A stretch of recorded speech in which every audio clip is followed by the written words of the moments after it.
Pourquoi quelqu'un qui imagine son rêve avec autant de précision n'arrive-t-il pas à se lancer? Vous avez un rêve, que vous avez planifié dans les moindres détails. Vous avez calculé comment commencer, comment avancer, et même comment cela se terminera. Tout est prêt dans votre esprit. Mais quand vient le moment de passer à l'action, vous n'arrivez pas à faire ce premier pas concret. Cette situation ressemble souvent à un simple report. Mais dans certains cas, la cause réside dans les mécanismes psychologiques qui s'interposent entre la pensée et l'action. Et dès que vous aurez compris ce mécanisme, vous trouverez la réponse à la question que vous vous posez depuis des années. C'est exactement ce que nous expliquons dans cette vidéo. Car chercher une solution sans en comprendre la cause, c'est comme essayer de s'orienter dans le noir. Laissez-moi vous présenter quelqu'un. Olivier, 43 ans, comptable à Lyon. Il mène une vie routinière. Au sein de cette routine, il vit avec un projet qu'il a laissé mûrir dans son esprit. Il souhaite devenir photographe.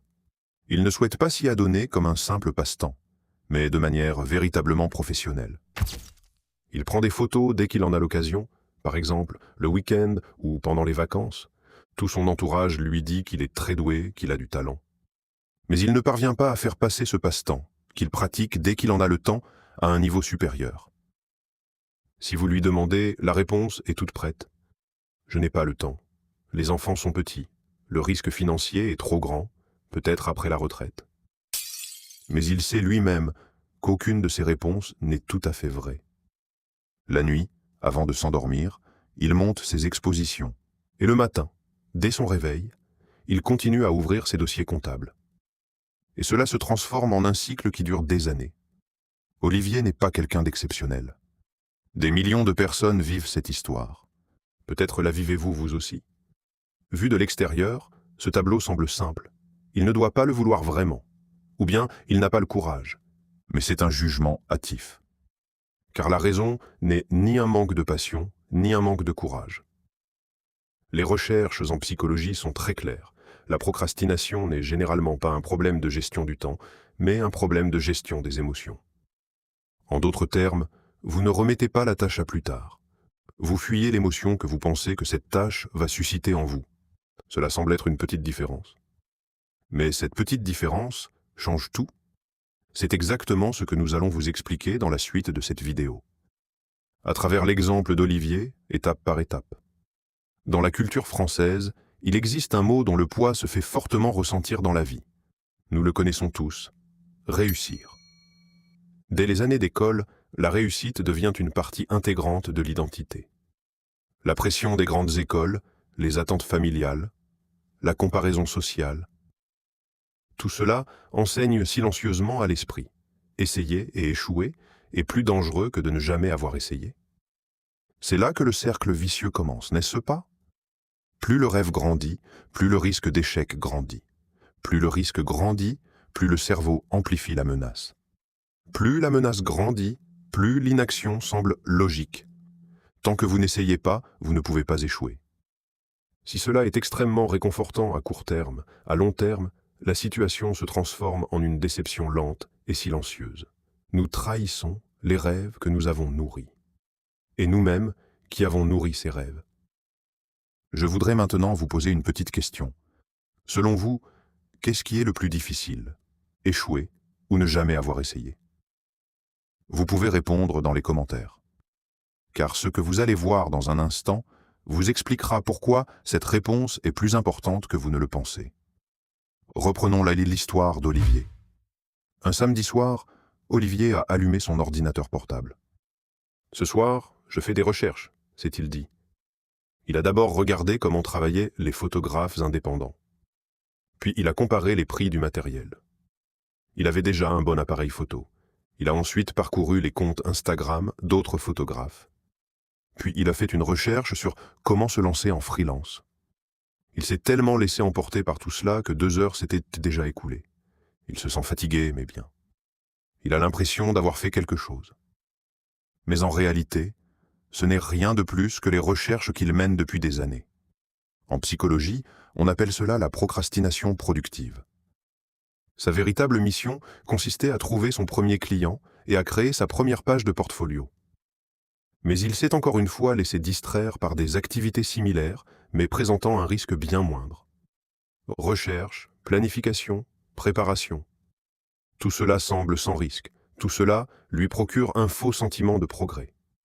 Le cerveau apprécie ce plan de progression, car il peut avoir l'impression de travailler sans avoir franchi une étape concrète. Ce samedi soir, Olivier vous a-t-il rappelé les rêves que vous avez vous-même mis de côté? Écrivez ceci dans les commentaires. Ma procrastination productive, c'est Gokoki.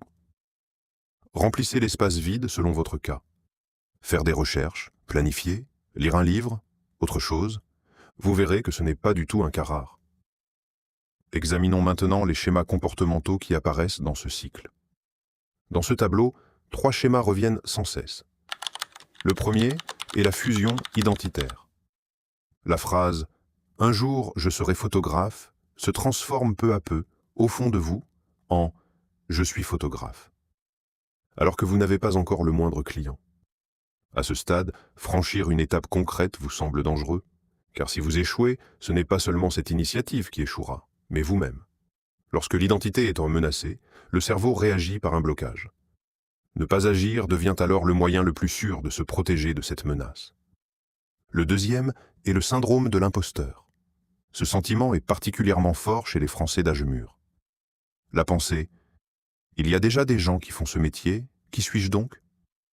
Ces pensées grandissent proportionnellement aux rêves. Et elles se manifestent le plus souvent non pas sous la forme d'une peur manifeste, mais d'une procrastination chronique. On ne l'admet même pas à soi-même. On attend simplement le prochain moment opportun. Troisièmement, le piège du « il est trop tard ». C'est la rationalisation la plus courante à l'âge mûr, croire qu'il est désormais trop tard. Si vous aviez commencé à 30 ans, allez-vous commencer à 43 ans? Cette façon de penser est l'une des illusions les plus puissantes qui entravent l'action. Car le sentiment qu'il est trop tard repose souvent sur la peur, et non sur une analyse réelle. Lequel de ces 3 schémas avez-vous reconnu chez vous à l'instant? Notez la réponse pour vous-même.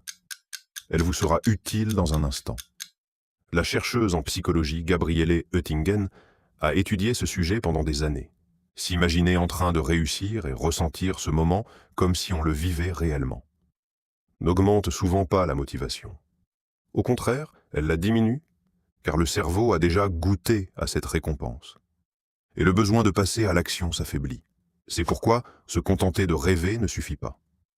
Ce qui fait vraiment la différence, ce qui permet de sortir de ce cercle vicieux, c'est de voir l'obstacle avec la même clarté que l'objectif.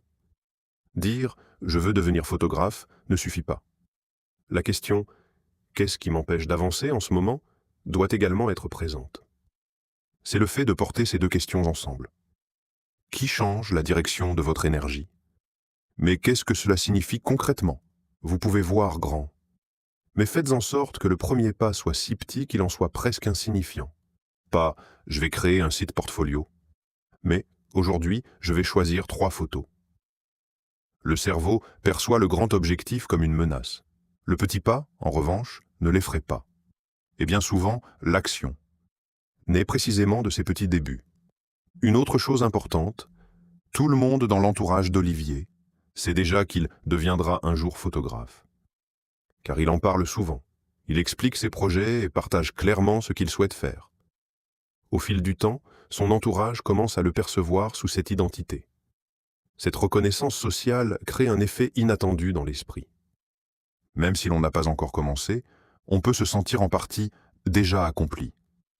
Ce sentiment est très puissant, car pour le cerveau, la différence entre les progrès réels et la reconnaissance sociale n'est pas toujours claire.